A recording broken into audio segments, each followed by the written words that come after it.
Indo-British Advanced Pain Clinic, Noppimayam Surgery Duram. For appointments 9155515563.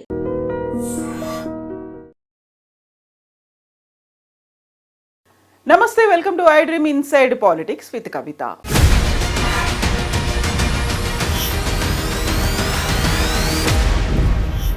Formula ఈ car రేసింగ్కి సంబంధించి ACB విచారణకు న్యాయవాదులతో సహా హాజరవుతానని చెప్పినటువంటి కేటీఆర్ అక్కడి నుంచి బయటికి వెళ్ళిపోయారు. తెలంగాణ భవన్లో మాత్రమే కార్యకర్తల సమావేశంలో పాల్గొన్నారు. యాక్చువల్గా అసలు ఏం జరుగుతోంది? ఇన్ని విషయాలు జరుగుతున్నప్పటికీ కవిత కూడా బీసీల సమావేశాన్ని ఏర్పాటు చేసి పెద్ద ఎత్తున జిల్లాల వారీగా తిరుగుతూ ఉన్నప్పటికీ కూడా కేసీఆర్ ఎందుకు మాట్లాడలేకపోతున్నారు? ఈ విషయాలన్నింటినీ పార్టీ పరంగా ఎందుకు చర్చలు కొనసాగట్లేదు? యాక్చువల్గా ఏం జరుగుతోంది? 2025 వచ్చేసింది, బట్ విశ్వరూపానికి సంబంధించి ఎవరు ఎందుకు మాట్లాడట్లేదు? మనతో పాటుగా ఉన్నారు పొలిటికల్ అనలిస్ట్ ప్రకాష్ గారు. నమస్కారం అండి.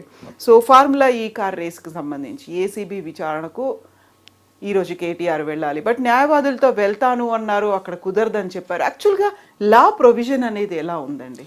అంటే తీసుకుపోకూడదని ఎక్కడా లేదు. అయితే ఒకవేళ ఆబ్జెక్షన్ చేసినట్టయితే కోర్టు పోయి డైరెక్షన్ తెచ్చుకోవచ్చు. ఓకే, ఎవరు? కేటీఆర్ గారు లాయర్ ద్వారా ఎంక్వైరీ జరపాలి. ఎందుకంటే నేను వాళ్ళని నమ్మడం లేదు.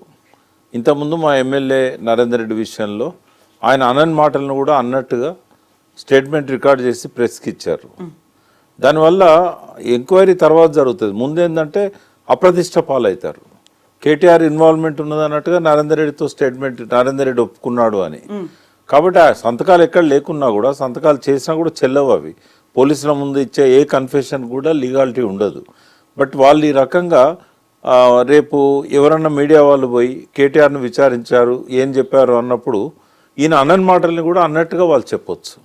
వాళ్ళ పోలీసులది కూడా ఎట్లుందంటే మింగలేని కక్కలేని పరిస్థితే ఉన్నది. ఎందుకంటే పైనుంచి వాళ్ళ మీద ఉన్న ఒత్తిళ్ళు అలాంటివి. కొంతమంది పూర్తిగా అంటే తమ బాధ్యతలను ఎలా నిర్వహించాలనే దాని పట్ల కూడా ముఖ్యమంత్రి ఏది చెప్తే అది చేద్దాం మనకేందన్నట్టుగా వాళ్ళు వ్యవహరిస్తున్నారు. కాబట్టి పోలీసులను నేను నమ్మను, నాకు లాయర్ ఉండాల్సిందే అని చెప్పి పట్టుబట్టాడు. అయితే పర్టికులర్ కేసు టు కేసు మనం చూసినట్టయితే ఈ కేసులో అసలు విచారణే అనవసరం. ఎందుకంటే కేటీఆర్ ఆయన ఒక సంతకం పెట్టాడు తప్ప ఫైల్ అంతా నడిపించింది అరవింద్ కుమార్ గారు, ప్రిన్సిపల్ సెక్రటరీ. డిపార్ట్మెంట్ ఇన్వాల్వ్మెంట్ ఉంది. అక్కడ ఎక్కడ కూడా మనీ కేటీఆర్ అకౌంట్లలోకి రాలేదు. డాక్యుమెంటరీ ప్రూఫ్స్ అన్నీ కూడా గవర్నమెంట్ దగ్గరనే ఉన్నాయి. ఏ చిన్న కాగితం కూడా కేటీఆర్ పెట్టుకోలేదు, అవసరం కూడా లేదు ఆయనకి. ఇదంతా ఫైల్ ట్రాన్సాక్షన్స్ అన్నీ కూడా గవర్నమెంట్లో ఉన్నప్పుడు, హెచ్ఎండిఏలోనే అన్నీ ఉన్నప్పుడు ఎందుకు విచారించాలి? అలా అవినీతి నిరోధక శాఖ ఇన్వాల్వ్మెంటే అవసరం లేదు. ఈ విషయాలన్నిటి మీద మీడియాలో జరిగిన చర్చ కంటే 10 రెట్లు ఎక్కువగా హైకోర్టులో జరిగింది. జరిగినప్పుడు ఏసీబీ అనేక సార్లు వాళ్ళు సమయం తీసుకొని వాళ్ళు చెప్పాల్సిన విషయాలన్నీ, అడగాల్సిన విషయాలన్నీ హైకోర్టులో వాళ్ళు చెప్పారు. డిఫెన్స్ లాయర్గా కేటీఆర్ గారు అడ్వకేట్ కూడా సుప్రీంకోర్టు నుంచి కూడా వచ్చి మీరు రకంగా అర్హత చేసినట్టయితే ప్రతి సంతకాన్ని సస్పెక్ట్ చేయొచ్చు. రిలీజ్ చేసిన ప్రతి ఫండ్ను దీని వెనకాల ఏమన్నా అవినీతి కోణం ఉందేమో అని చెప్పి అనుమానపడే అవకాశం ఉంటుంది. ఇట్లా చేస్తే కనుక ఏ మంత్రి పనిచేయలేడు, ఏ మంత్రి సంతకం పెట్టలేడు, ఇదేం ప్రాక్టీస్ అని చెప్పేసి ఆయన తిట్టిపోయింది వచ్చి. ఇవాళ ఆర్గ్యుమెంట్స్ అన్నీ అయిపోయినాయి. కొత్తగా ఏసీబీ అడిగేదేం లేదు, డిఫెన్స్ లాయర్ చెప్పాల్సిందేం లేదు. రిజర్వ్ ఉంది, ఆర్డర్ పెండింగ్ లేదు, ఓన్లీ రిజర్వ్ ఫర్ జడ్జిమెంటే ఉంది. మరి అటువంటప్పుడు ఇంకా ఏం అడిగేది ఉంది? ఒకవేళ అడగదలుచుకుంటే ఎందుకు వాళ్ళు లాయర్ని అలౌ చేయకూడదు? లాయర్ ఉంటే వాళ్ళకు వచ్చిన ఇబ్బంది ఏంది? రికార్డ్స్ తెమ్మన్నారు, రికార్డ్స్ ఆయన దగ్గర ఏముంటాయి? కాబట్టి ఒక మాలిఫైడ్ ఇంటెన్షన్, ఒక దురుద్దేశపూరితమైన పాత్ర ఇవాళ ఏసీబీది కనబడతా ఉన్నది. దీని వెనకాల లాయర్స్ను కూర్చోబెట్టి వాళ్ళ ముందరనే క్వశ్చన్స్ అడగచ్చు. ఇబ్బంది ఏముంటుంది అందులో? ఇదేమన్నా సీరియస్ క్రైమా, అఫెన్సా? ప్రొసీజరల్ ల్యాప్సెస్ ఉన్నాయనేది మాత్రం వాస్తవం. దానికి ఎక్స్ప్లెనేషన్ ఇవ్వడానికి హైకోర్టులోనైనా ఇచ్చారు, ఇక్కడ కూడా ఇవ్వడానికి ఆయన ఎప్పుడు వెనుకపోడు. ప్రొసీజరల్ ల్యాప్సెస్ విషయంలో లాయర్ పక్కన ఉండడం వల్ల కొంత ఆ ప్రొసీజర్ గురించి వాటి గురించి కన్సల్ట్ చేయడానికి అవకాశం ఉంటుంది. ఇప్పుడు సెంట్రల్ గవర్నమెంట్ అనుమతి ఎక్కడ తీసుకోవాలి, దాన్ని తీసుకోనందువల్ల దానికి ఉండే ప్రొవిజన్స్ ఏంటి, అది క్రిమినల్ అఫెన్స్ అవుతుందా లేకుంటే ఏమన్నా పెనాల్టీ కట్టాలనా, ఇప్పుడు రిజర్వ్ బ్యాంక్ ఏమి ఇంపోజ్ చేస్తుంది వాళ్ళ పర్మిషన్ తీసుకోనందుకు. ఇటువంటి గవర్నమెంట్ సంబంధించిన అంశాల మీద ఇప్పుడు వ్యక్తిగతంగా పర్సనల్ కేసు ఏదన్నా కేటీఆర్ మీద ఉందనుకోండి ఐపీసీ కింద, అప్పుడు లాయర్ అవసరం లేదు. ఒకవేళ లాయర్ని ఆయన తెచ్చుకోదలుచుకుంటే కోర్టు పర్మిషన్తో తెచ్చుకుంటాడు. ఇది గవర్నమెంట్కి సంబంధించిన అంశాలు కదా, వాటిల్లో ఇబ్బంది ఏముంది? ఒక మాజీ మంత్రిని ప్రొసీజర్ సంబంధించిన అంశాలు ఏసీబీ అడగాలనుకున్నప్పుడు లాయర్ ఉంటే వాళ్ళకు వచ్చిన ఇబ్బంది ఏంది? నెక్స్ట్ ఈడీ విచారణ కూడా ఉన్నట్టుంది, అది కూడా రేపు 7వ తారీఖే ఉన్నది. బట్ ఆయన మరి సమయం తీసుకుంటాడా లేకుంటే పోతాడా అనేది తెలియదు. బట్ ఈడీ ఇన్వాల్వ్మెంట్ కూడా అవసరం లేదు ఇక్కడ. వాళ్ళకి ఏమన్నా పీస్ ఆఫ్ ఎవిడెన్స్ దొరికింది అనుకోండి, ఫలానా అకౌంట్లో కిక్ బ్యాక్స్ పడ్డాయి, లేకపోతే దాన్ని ఏమంటారు, అది రాజశేఖర రెడ్డి గారు అప్పుడు క్విట్ ప్రోకో జరిగినట్టుగా ఏదన్నా ఒక బెనిఫిట్.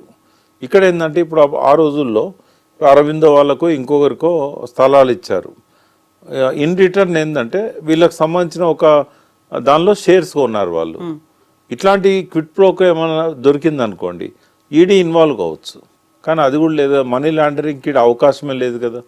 కేటీఆర్ గారి అకౌంట్స్లలో కానీ, బంధువుల అకౌంట్స్లలో కానీ, ఆయనతో ఉండే వాళ్ళ అకౌంట్స్లలో కానీ ఎక్కడైనా బినామీలుగా ఈ డబ్బు డిపాజిట్ అయినట్టుగా ఇక్కడ నుంచి అటు ట్రాన్స్ఫర్ అయింది రికార్డు ఉంది, అటు నుంచి ఇటు ట్రాన్స్ఫర్ అయింది రికార్డు లేదు కదా. మరి లేనప్పుడు ఎట్లా సస్పెక్ట్ చేస్తారు? ఈడీ అవసరం ఏంది ఇక్కడ? ఈడీ ఏసీబీ రెండు అవసరం లేదు. ప్రొసీజరల్ ల్యాప్సెస్ ఉన్నాయి కాబట్టి సెక్రటేరియట్ లెవెల్లోనే చీఫ్ సెక్రటరీతో ఒక కమిటీ ఎవరు దాన్ని వేయించి దాన్ని ఏం చేయాలి, ఎట్లా రెక్టిఫై చేసుకోవాలి. ఒక ప్రభుత్వం చేసిన తప్పును ఇంకో ప్రభుత్వం వచ్చిన తర్వాతనైనా రెక్టిఫై చేసుకోవాలి. అంటే ముందు పేమెంట్ అయినా తర్వాత అప్రూవల్ తీసుకోవాలి. అది చేయకుండా వాళ్ళ మీద కక్షపూరితంగా వ్యవహరిస్తా అనడం అనేది కరెక్ట్ కాదు. అది సో ఇప్పుడు కేటీఆర్ ఇష్యూ అనేది ఒకటి కొనసాగుతూనే ఉంది పార్టీలో. ఒక రకంగా నిరసనలు కొనసాగుతున్నాయి, లేకపోతే మద్దతుగా ఎమ్మెల్యేలు వస్తున్నారు, నాయకులందరూ నిలబడుతున్నారు. ఇంకోవైపు కవిత ఇండివిజువల్గా బీసీ నాయకులను పిలిపిస్తున్నారు, మెమరాండాలు సమర్పిస్తున్నారు. దీంతో పాటుగా నిజామాబాద్, ఈరోజు పర్టికులర్గా ఆసిఫాబాద్ వెళ్ళారు. వీటన్నిటిని ఇంకో యాంగిల్లో చూస్తున్నారు. ఇలా రెండు భిన్నమైనటువంటి పార్శ్వాలు ఎందుకు కనిపిస్తున్నాయి ఈ మధ్యకాలంలో? అంటే కవిత గారు జైలు నుంచి వచ్చిన తర్వాత కొంతకాలం మౌనంగానే ఉన్నారు. హాస్పిటల్ ట్రీట్మెంట్స్ కానీ, కొంచెం ఆరోగ్యం కుదుటపడాలని కానీ ఆమె బయటికి రాలేదు. తర్వాత ఆమె అంతకుముందు ఏదైతే జైలు పోకముందు బీసీ నినాదం తీసుకున్నారు. ఆ రెండు డిమాండ్స్ ప్రధానంగా పెట్టింది ఆమె. ఒకటి కులగణన చేయాలనేది అంతకుముందు రౌండ్ టేబుల్ సమావేశంలో, రెండవది జ్యోతిబా పూలే విగ్రహాన్ని అసెంబ్లీలో పెట్టాలనేది. ఆ జరుగుతున్న క్రమంలోనే ఆమె అరెస్ట్ అయింది. అసెంబ్లీ ఎలక్షన్లకును పార్లమెంట్ ఎలక్షన్ మధ్యకాలం సరిగ్గా పోయిన జనవరిలో ఆమె స్టార్ట్ చేసింది నినాదాన్ని. జైలు పోయి వచ్చిన తర్వాత ఒక 3 months తర్వాత మళ్ళీ స్టార్ట్ చేసింది.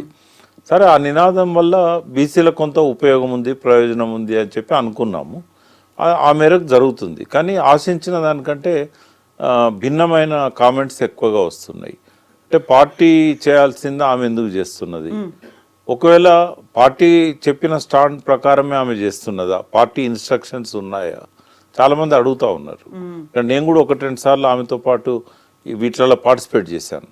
కాబట్టి నాకు కూడా చాలామంది మాజీ మంత్రులు, తర్వాత ఎమ్మెల్యేలు, మీరు పార్టిసిపేట్ చేస్తున్నారు కదా, పార్టీ ఇన్స్ట్రక్షన్స్ ఉన్నాయా, మేము కూడా పోవాలా, మాకైతే పిలుపు రాలేదు, మరి మమ్మల్ని ఎందుకు పిలుస్తలేరు?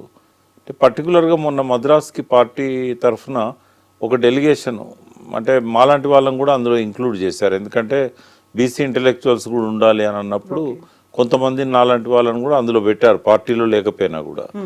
తర్వాత పార్టీలో ఉన్న ప్రముఖులంతా వచ్చారు. ఉదాహరణకు మత్స్వనాచారి గారు కౌన్సిల్లో ఇవాళ ప్రతిపక్ష నాయకుడు, ఆయనతో పాటుగా మాజీ కౌన్సిల్ చైర్మన్ స్వామి గౌడ్ గారు వచ్చారు, మాజీ మంత్రులు శ్రీనివాస్ గౌడ్ వీళ్ళు వచ్చారు. సో ఒక రౌండు తమిళనాడు పోయి అధ్యయనం చేసి రావడం జరిగింది. జరిగిన తర్వాత మళ్ళీ కంటిన్యూషన్ లేదు. అంటే వచ్చిన తర్వాత మళ్ళీ మేమంతా సమావేశమై ఒక రిపోర్ట్ కూడా ఇవ్వడం జరిగింది. ఇచ్చిన తర్వాత మళ్ళీ దాని గురించి ఈ రోజు వరకు పిలుపు కానీ, మరి ఫర్దర్గా ఎట్లా చేద్దామనే దాని మీద కానీ ఏది లేదు. ఎందుకు అనంటే అక్కడ ఒక పెద్ద బీసీ ఉద్యమం వచ్చింది.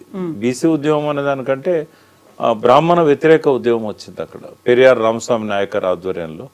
అంటే మేము తీసుకున్న స్టడీ కూడా ఏంటంటే, సామాజికంగా అట్లాంటి ఉద్యమాలు లేకుండా ఆ చైతన్యం పెరగదు, రాజకీయ శక్తిగా మలచలేము. అయితే మరి పార్టీ ఏమన్నా ఇప్పుడు ఈ బీసీ వాదాన్ని ఎత్తుకున్నట్టయితే వీళ్ళల్లో పోలరైజేషన్ వచ్చి ఒక రాజకీయ శక్తిగా ఏర్పడతారేమో, ఆ పెరియార్ రామస్వామి నాయకర్ యొక్క ఇన్స్పిరేషన్తో. అక్కడ ఏ రిజర్వేషన్ అడగకుండానే సింగిల్ డిజిట్లో ఎమ్మెల్యేలు అప్పర్ క్యాస్ట్ నుంచి ఎన్నికయ్యారు. మొత్తం ఎమ్మెల్యేలు బీసీలు, ఎస్సీలు, ఎస్టీలే తమిళనాడులో. ఆడేం రిజర్వేషన్ డిమాండే లేదు. ఎందుకు అంటే ఆ స్థాయిలో ఇప్పుడు అప్పర్ కాస్ట్ వాళ్ళే మాకు ఎన్ని సీట్లు ఇస్తారని వీళ్ళని అడుక్కోవాల్సిన పరిస్థితి వచ్చింది. ఇంకా కరుణానిధి కానీ స్టాలిన్ కానీ వీళ్ళంతా కూడా ఏంటంటే బీసీ డామినేటింగ్ పార్టీ కదా డిఎంకే. కాబట్టి అటువంటి పరిస్థితి ఎక్కడ వస్తుందో ఇక్కడ అని వెనుకపోయినలేమో అని నేనైతే అనుకుంటున్నా. ఖచ్చితంగా నాకు పార్టీ మీద ఆక్షేపణ ఉంది. ఎందుకు అంటే మీరు ఒకసారి ఎత్తుకున్న దాన్ని కొనసాగనీయట్లేదు. అధ్యయనం చేసి వచ్చిన తర్వాత రిపోర్ట్ ఇచ్చినాక సైలెంట్గా ఉన్నారు. మరి బీసీలు ఎటుపోవాలి? మరి పోనీ కవిత గారు తీసుకునే నిర్ణయాన్ని పార్టీ సపోర్ట్ చేసినట్టయితే పార్టీ నాయకులను ఎందుకని ఇన్వాల్వ్ చేయట్లేదు? పార్టీలకు అతీతంగా ఆమె బీసీ ఉద్యమాన్ని నిర్మించాలనుకున్నా కూడా ప్రతి బీసీ ఏ పార్టీలో ఉన్నా కూడా అటెండ్ కావడంలో నష్టమేం లేదు. బట్ ఆమె దగ్గర నుంచి వాళ్ళకి పిలుపు పోవడం లేదు. సో ఇవన్నీ అనుమానాల వల్ల. సో తను కవిత ఇండివిజువల్ గానే చేస్తున్నారా, పార్టీ సపోర్ట్ ఉందా, కనీసం అనుమతైనా తీసుకున్నారా లేదా, ఇక్కడ ఉన్నటువంటి బీసీ లీడర్లందరూ ఏం చెయ్యాలి? మీ ద్వారా నేను చెప్పాలనుకున్నది ఏంటంటే ఆమెకు పార్టీ ఇన్స్ట్రక్షన్స్ లేవు, పార్టీ దాన్ని ఎత్తుకోలేదు, ఆమె నువ్వు పోయి కండక్ట్ చేయమని చెప్పలేదు. అది ఆమె వ్యక్తిగతంగా చేస్తున్నది. జాగృతి అప్పుడు ఎట్లా చేసిందో బీసీ నినాదంతో జ్యోతిబాపులే విగ్రహం పెట్టాలన్నా, లేకుంటే కులగణన విషయంలో ఆమె ఇన్వాల్వ్మెంట్ అయినా, ఈరోజు పెట్టే మీటింగ్స్ అయినా కూడా ఆమెకున్న జాగృతి అనుభవం రీత్యా ఆమె తీసుకుంటున్నదే కానీ పార్టీ అయితే అఫీషియల్గా ఎటువంటి ప్రకటన చేయలేదు. పార్టీ నాయకుల్లో ఆ గందరగోళం ఉన్నదంటేనే పార్టీ నుంచి వాళ్ళకి ఎటువంటి ఇన్స్ట్రక్షన్స్ లేవని.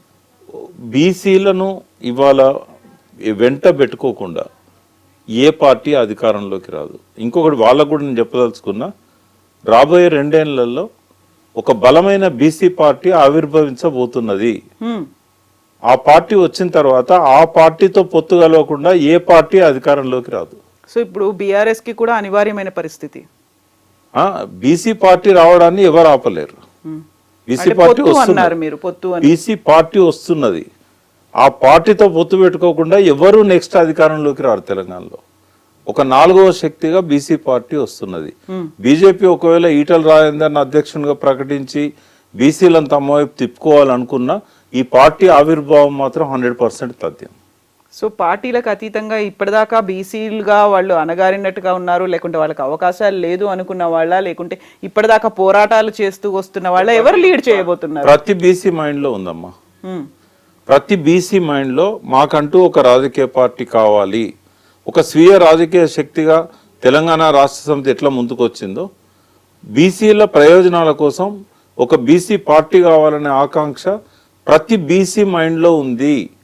అది రాజకీయాలలో ఉన్న బీసీలలో ఉంది, బయట ఉన్న బీసీలలో ఉంది, రాజకీయంగా అనగదొక్కబడ్డ బీసీలలో ఉంది, పార్టీల నిరాదరణకు గురవుతున్న బీసీలలో ఉంది, విద్యార్థులలో ఉంది, యూత్లో ఉంది, గ్రామాలలో ఉన్న స్థానిక సంస్థలలో ఉన్న ప్రజాప్రతినిధులలో కూడా ఈ వాదన ఉంది. ఒక్కసారి ఆ బీసీ పార్టీ స్టార్ట్ అయిందంటే దాన్ని ఆపడం కానీ ఎవరి తరం కాదు. బట్ బీసీలు తమంతా తాముగా అధికారంలోకి వస్తారంటే ఈ టర్మ్ సాధ్యం కాకపోవచ్చు. బట్ వాళ్ళు ఒకసారి పార్టీ రాజకీయ శక్తిగా ఎదిగిన తర్వాత వాళ్ళను కాకుండా ఎవరు కూడా ఎలక్షన్లలో అధికారాన్ని చేజిక్కించుకోలేరు. అలయన్స్ అన్న పెట్టుకోవాలి, లేదా గెలిచిన తర్వాత కొన్ని సీట్లు గెలిచినా కూడా వాళ్ళ పోస్ట్ ఎలక్షన్ అలయన్స్ అయినా కావాలి. అది రాబోయే రోజుల్లో జరగబోయేది. ఇక్కడ 4వ శక్తిగా బీసీ పార్టీ ఖచ్చితంగా వస్తుంది. సో ఇప్పుడు బీసీల గురించి ఇంత చర్చ జరుగుతున్నప్పుడు గతంలో ఆల్మోస్ట్ ఒక 20 ఏళ్ళుగా 30 ఏళ్ళుగా పోరాటం చేస్తూ వచ్చినటువంటి ఆర్ కృష్ణయ్య గారు ఇప్పుడు మరి రీసెంట్గా మళ్ళీ బీజేపీ తరఫున రాజ్యసభకు కూడా వెళ్ళారు. ఈ మొత్తం ఎపిసోడ్లన్నీ ఇన్ని జరుగుతున్నప్పుడు ఇవన్నీ వికేంద్రీకరణగా అయి ఉన్నాయి అనిపించట్లేదా? ఇందువల్లే ఒక పార్టీ అనేది వస్తుంది. ఇప్పుడు కవిత చేస్తున్న అంటే ఒక కుట్రను బీసీలు అర్థం చేసుకున్నారమ్మా. మన దానిలో ఎదిగిన వాళ్ళని ఈ పార్టీలు తన్నుకపోతున్నాయి, తన్నుకుపోసి వాళ్ళ మోచేతి కింద నీళ్లు తాగే వాళ్ళలాగా ఆ పార్టీలలో పెట్టుకుంటున్నారు.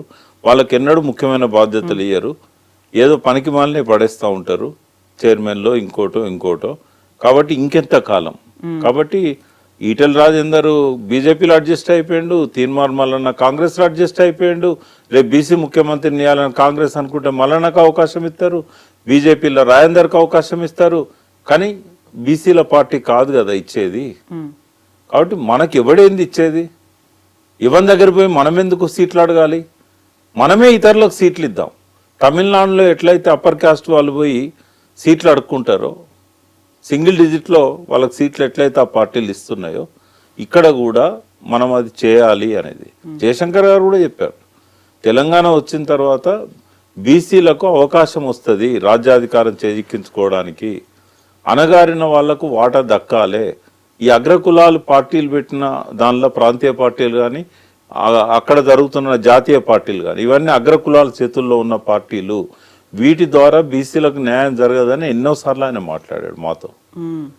ఆయన నెక్స్ట్ కోరిక కూడా అదే ఉండే. తెలంగాణ వచ్చిన తర్వాత నెక్స్ట్ ఏంది అంటే చనిపోయే ముందు కూడా చెప్పాడు, అభివృద్ధిలో అణగారిన వర్గాలకు వాటా దక్కడం లేదు, అది దక్కాలి అని అన్నాడు. ఆయన రాసిన ఒడవని ముచ్చట్లో కూడా ఉంది.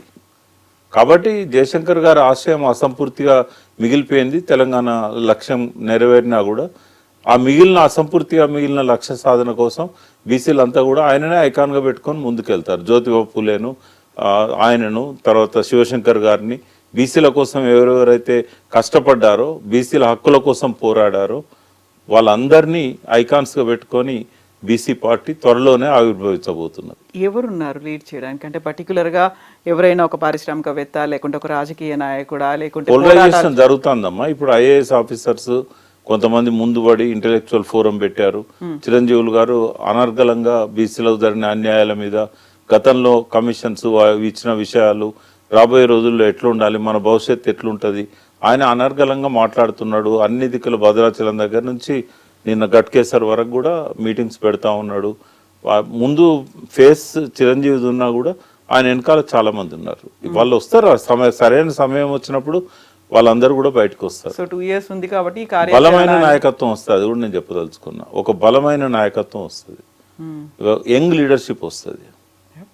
డెఫినెట్గా బీసీల ప్రమేయం లేకుండా 2028లో ఎవ్వరు ముఖ్యమంత్రి కాలేరు ఇక్కడ. సో ఒక ఇంట్రెస్టింగ్ అంశం. ఇన్ని రకాల అంశాలు అనేవి కనిపిస్తున్నాయి. ఒకవైపు కేటీఆర్కి సంబంధించి అరెస్ట్ అంశం కావచ్చు, కవిత అనే తన ఇండివిజువల్గా తిరుగుతున్నారు, జిల్లాల వారీగా తిరుగుతున్నారు, ఇవన్నీ అనుకున్నప్పుడు కేసీఆర్ ఎక్కడున్నారు అనేది ఇందులో ప్రధానంగా కనిపిస్తోంది. మాజీ ప్రధానమంత్రి మన్మోహన్ సింగ్ మరణం తర్వాత స్పెషల్ అసెంబ్లీ సెషన్ని 1 day కోసం ఏర్పాటు చేశారు. అదే ప్రధానమంత్రి క్యాబినెట్లో కేసీఆర్ కార్మిక శాఖ మంత్రిగా పనిచేశారు. వాళ్ళిద్దరి మధ్య అసోసియేషన్ బాండ్ అనేది ఉంది అని రావు సాబ్ అని పిలుస్తారు. ఇన్ని అయినప్పుడు కూడా కేసీఆర్ ఎందుకని అటెండ్ అవ్వలేకపోయారు ఆ సెషన్ని? అదే ఆయన విషయంలో అది ఒక పెద్ద పొరపాటు అని నేను అనుకుంటున్నా. ఒక మంచి అవకాశం వచ్చింది ఆయన అసెంబ్లీకి రావడానికి. అప్పుడు నాన్ కాంట్రవర్షియల్ కదా. ఆయన స్మరణ కోసం పెట్టుకున్న, సంస్మరణ కోసం పెట్టుకున్న మీటింగ్లో ఎవరు కేసీఆర్ని అగౌరవపరచరు కదా. బడ్జెట్ నడుస్తున్నప్పుడు ఎట్లయితే గవర్నర్ గారు ఉన్న సభలో వారు వచ్చి కాసేపు కూర్చొని వెళ్ళిపోయాడు కదా గవర్నర్. అప్పుడు బడ్జెట్ సమయం, బడ్జెట్ ప్రసంగం జరుగుతున్నప్పుడు, బట్టి గారు బడ్జెట్ ప్రసంగం చదువుతున్నప్పుడు వచ్చి కాసేపు కూర్చొని పోయారు. మొన్న మంచి అవకాశాన్ని జారవిడ్చుకున్నారు. ఎందుకంటే చాలా హుందాగా ఉండేది. అన్నిటికంటే ఎక్కువగా తెలంగాణ ఇచ్చిన ప్రైమ్ మినిస్టర్ ఆయనే. రాజ్యసభలో వెంకయ్యనాయుడు అడుగడుగున అడ్డుపడాలని ప్రయత్నం చేసినప్పుడు వెంకయ్యనాయుడు నోరు నొక్కి తెలంగాణ బిల్లు పాస్ చేయడంలో మన్మోహన్ సింగ్ది కూడా ఇంపార్టెంట్ రోల్. కానీ మన్మోహన్ సింగ్ సంస్మరణ ఆయన చెప్తే చాలా అద్భుతంగా ఉండేది. ఎందుకంటే ఆయనకున్న లాంగ్ అసోసియేషన్ కానీ, మన్మోహన్ సింగ్ ఇచ్చిన సహకారాన్ని కానీ ఆయన చెప్పాల్సి ఉండే. బట్ ఆ మంచి అవకాశాన్ని ఆయన పోగొట్టుకున్నాడు. కొన్నిసార్లు మళ్ళీ తిరిగి రావు అవకాశాలు. బట్ స్పీకర్ గారు స్వయంగా ఫోన్ చేసినా కూడా తను రాలేదు అని అంటే అదొక తప్పిదం. అది రెండవది ఏంటంటే ప్రజలంతా కూడా ఇంతకాలం సరే ఒక 1 year పాటు రేవంత్ రెడ్డికి టైం ఇవ్వడానికి ఇప్పుడే ఎందుకు విమర్శించాలని చెప్పి ఆయన రాలేదు అని అర్థం చేసుకున్నారు. మేము కూడా అన్నాం, విశ్లేషణ కూడా చేసినాం. ఒక 1 year అయిన తర్వాత ఆయన బయటకు వస్తాడు అని చెప్పి. అంత తొందర ఎందుకు? సో ఇప్పుడు ఆయన మీద చాలా పదునైన విమర్శలు వస్తున్నాయి. బండి సంజయ్ గారు ఇవాళ పేపర్లో చదివాను నేను, ఆయన ఏమన్నాడు, ఫామ్ హౌస్లో పడుకునే ప్రతిపక్ష నాయకునికి ఆ హోదా ఎందుకు అన్నాడు. అంటే ఈ విషయంలో ఎవరు ఎన్కౌంటర్ చేయగలుగుతారు? నువ్వు రాదలుచుకున్నప్పుడు నీకు ఆ హోదా అవసరం లేదు. ఒకవేళ ఆ హోదా నువ్వు పెట్టుకోవాలనుకుంటే ఇప్పటికైనా బయటికి రావాలి. సరే, ఆయన ఏదో April 27 నాడు వార్షికోత్సవం ఉంటుంది కాబట్టి తెలంగాణ రాష్ట్ర సమితి ప్లీనరీ లాగా చేస్తా అంటే ఆ విషయంలో కూడా భారత రాష్ట్ర సమితి ఆవిర్భావ దినం అది కాదు. మరి తెలంగాణ రాష్ట్ర సమితి ఆవిర్భావ దినాన్ని చేస్తారా, భారత రాష్ట్ర సమితి ఆవిర్భావ దినాన్ని చేస్తారా? వాళ్ళే ఆలోచించుకోవాలి. పేరు మారుస్తారా? పేరు మళ్ళీ మారుస్తారా? ఆ విషయంలో క్లారిటీ ఇవ్వాలి. ఒకవేళ April 27 నాడే వారు ఆవిర్భావ సభ చేసి దానిలో కేసీఆర్తో ప్రసంగం పెట్టిస్తారా? అట్లా పెట్టించినట్టయితే మళ్ళీ తెలంగాణ రాష్ట్ర సమితినే రివైవ్ చేస్తారని చెప్పి ఒక మెసేజ్ ఇచ్చినట్టు కూడా ఉంటుంది. బట్ అప్పటిదాకా ఓపికతో ఫామ్ హౌస్లో ఉండాలని నేనైతే అనుకోవడం లేదు. ఆయన ఎంత తొందరగా వీలైతే అంత తొందరగా బయటికి రావాలి. జరుగుతున్న వాటి మీద ఆయన అసెంబ్లీలో కూర్చోడా అనే దానికంటే కూడా మీడియా ముందుకు రావాలి, ప్రజల ముందుకు రావాలి. ప్రజల సమస్యలను అధ్యయనం చేయడానికి ఆయన యాత్రలు చేయాలి, ప్రజలను కలవడానికి యాత్రలు చేయాలి. ఆయన చేసిన తప్పులను కూడా ప్రజల ముందు ఒప్పుకోవాలి. నేను క్షమాపణ చెప్పమని అడగా, ఎందుకంటే ఇది టవరింగ్ పర్సనాలిటీ, తెలంగాణ ఇచ్చిన ఒక అందరికీ ఆరాధ్యుడైన వ్యక్తి. ఆయన స్థాయిని ఏమాత్రం తగ్గియొద్దు. బట్ ఆయన ఏమన్నా పొరపాట్లు చేసినట్టయితే ప్రజల ముందుకు వచ్చి ప్రజలు చేసిన తప్పును ఆయన చెప్పాడు. ప్రజలు తప్పు చేశారు, నన్ను ఓడించారు. మరి నువ్వు చేసిన తప్పులు కూడా ప్రజలకు చెప్పాలి కదా. ఇప్పటికి కూడా కాళేశ్వరం మీద, విద్యుత్ కమిషన్ చేసే ఎంక్వైరీల మీద ప్రజలకు క్లారిటీ ఇవ్వాల్సింది ఆయనే. మొన్న అసెంబ్లీలో ధరణి మీద అనేక రకాల వ్యాఖ్యానాలు చేశారు రేవంత్ రెడ్డి గారు. ఎవరైనా సమాధానం చెప్పారు? ప్రజలు నమ్ముతారు కదా. ఒకవేళ మీరు కౌంటర్ చేయకపోతే ఎవరు సమాధానం చెప్పాలి? అది హరీష్ రావు గారు, కేటీఆర్ గారు కాదు చెప్పాల్సింది. ఆనాడు రెవెన్యూ మంత్రిగా ఉన్న ముఖ్యమంత్రి గారు చెప్పాలి. మొదటి టర్మ్లో ఆయన లేడు రెవెన్యూ మంత్రిగా, రెండో టర్మ్లో రెవెన్యూ మంత్రి ఆయనే కదా, సాగునీటి శాఖ మంత్రి ఆయనే కదా. మరి అది చెప్పాలి కదా. మరి అది మీడియా సమావేశంలో పెట్టాలి, లేదా తన ఓన్ ఛానల్తో ఒక వీడియో రికార్డ్ చేయించైనా రిలీజ్ చేయాలి. నేనేం చేయను అంటే కొంతకాలం తర్వాత నేను ప్రజలు మర్చిపోతారు. తెలంగాణ సాధకునిగా నేను గుర్తుపెట్టుకుంటారు, కానీ యాక్టివ్ పాలిటిక్స్లో నువ్వు లేకపోతే కనుమరుగైపోతావు కదా. పార్టీ క్యాడర్లో కూడా ఉంది అది. చాలామంది అంటే ఇదివరకు నేను సన్నిహితుని ఉన్నాను కాబట్టి చెప్పుకుంటారు, మీరన్నా చెప్పొచ్చు కదా అని.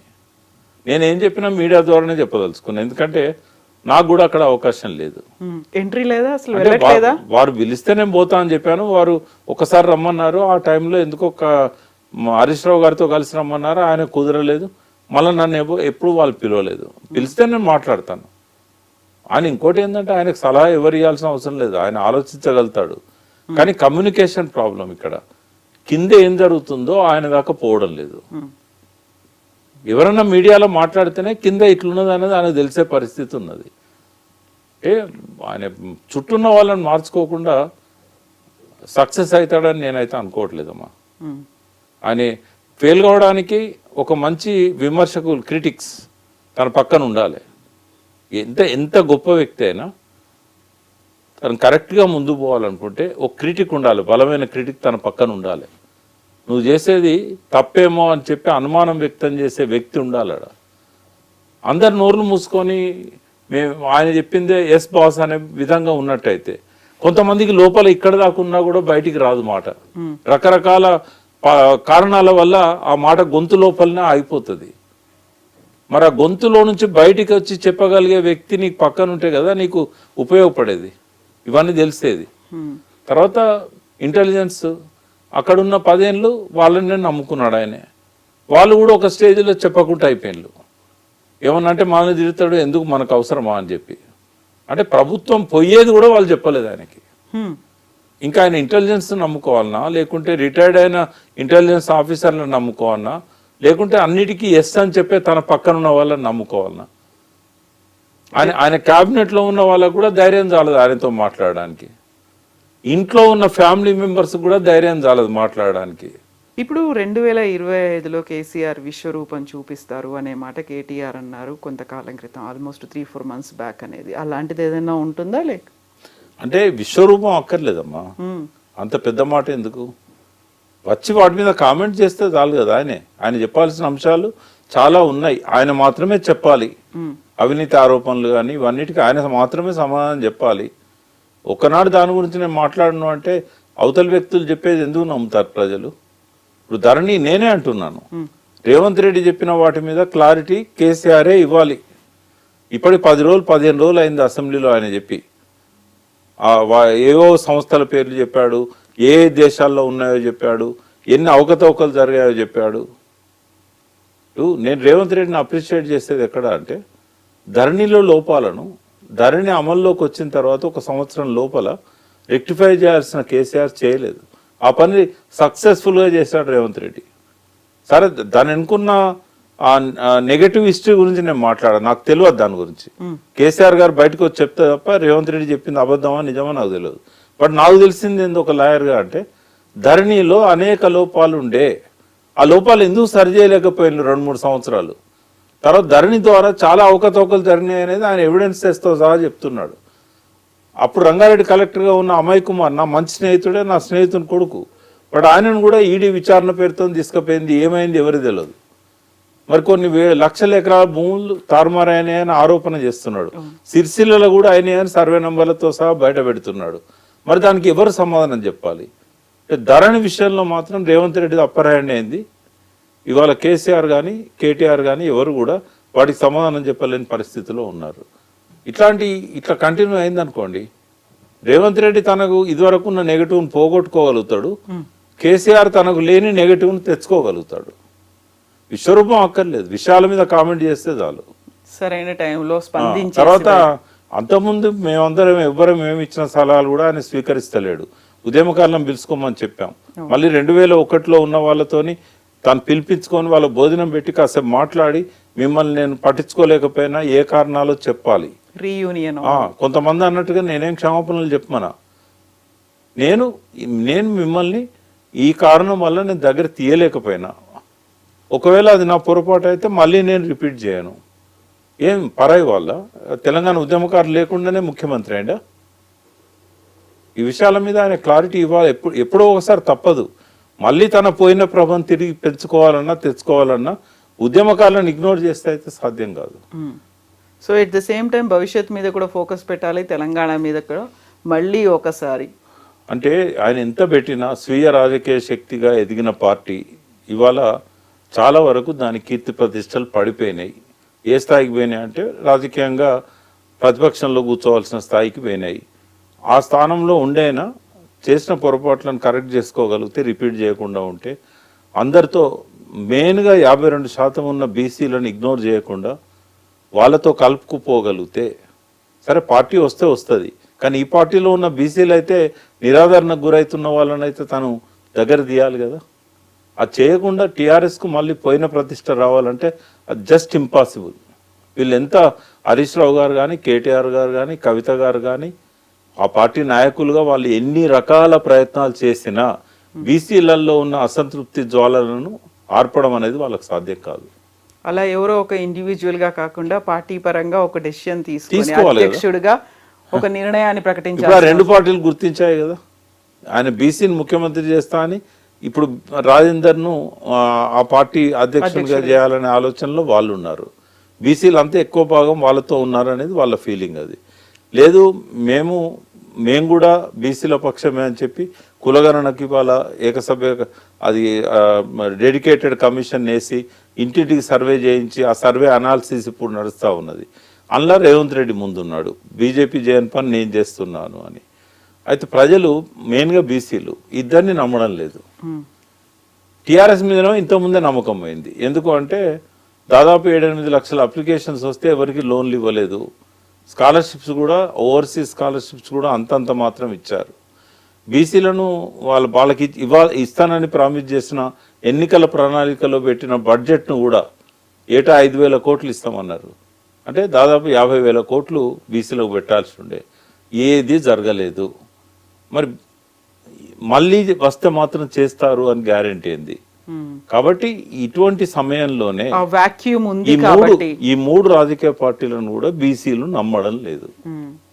నేను వాళ్ళ ప్రతినిధిగా చెప్తున్నాను. సో ఆ వాక్యూమ్ ఉంది, దాన్ని ఫిల్ చేయడానికే మనమే ఒక పార్టీగా ఎదుగుదాము. ఇక ఆపలేరమ్మ ఎవరు, ఎందుకంటే ఈ మూడు ఫెయిల్ అయినాయి. ఈ మూడు ఫెయిల్ అయిన తర్వాత, ఎందుకంటే బండి సంజయ్ నుంచి కిషన్ రెడ్డి గారిని ఎప్పుడైతే పార్టీ అధ్యక్షులు చేశారో బీసీలో నమ్మకం పోయింది. అందులో పోయిన వాళ్ళు కూడా బయటకు వచ్చారు చాలా మంది. రాజేందర్ను ఇప్పటికే అధ్యక్షునిగా ప్రకటిస్తలేరు. కాబట్టి వాళ్ళు రాజేందర్ను రేపు బీసీ తరఫున ముఖ్యమంత్రి చేస్తారా లేదా అనే విషయంలో కూడా చాలా డౌట్స్ ఆ పార్టీలో ఉన్న బీసీలలో ఉన్నాయి. కాంగ్రెస్లో కూడా అదే పరిస్థితి ఉన్నది. ఈయన కులగణన చేపట్టినా ఎన్ని మాటలు మాట్లాడినా బీసీలకు ఇప్పుడేమీ ఆయన చేస్తున్నది ఏం లేదు. ఇప్పుడు ఎక్కువగా రైతు బంధు తీసుకునేది బీసీలే. మరి వాళ్ళకేమి వచ్చే పరిస్థితి కనబడతలేదు. ఏదో ఒక సాగు చెప్పి రుణమాఫీలో 48,000 కోట్లు అంచనా వేసి 18,000 కోట్లు ఇచ్చాడు. ఇప్పుడు కూడా అనేక రకాల ఆంక్షలను విధించబోతున్నారు రైతు భరోసాల. కాబట్టి ఈ రెండు పార్టీలను బీసీలు పక్కకు పెడతారు. ఇదివరకే బీఆర్ఎస్ను పక్కకు పెట్టారు. ఇంకా వాళ్ళకి మిగిలింది ఒక్కటే ఒక దారి, బీసీ పార్టీ పెట్టుకోవడం. కాబట్టి ఇప్పటికైనా వాళ్ళ పార్టీలలో ఉన్న బీసీలను కాపాడుకోవాలంటే, కొత్తగా వచ్చే బీసీ పార్టీలోకి రానియొద్దు అనుకుంటే వాళ్ళు ఆలోచించుకోవాల్సిన సమయం ఇది. అలర్ట్ అవ్వాల్సిన సమయం ఇది. ఎస్ అండి. Thank you so much Prakash garu. Thank you.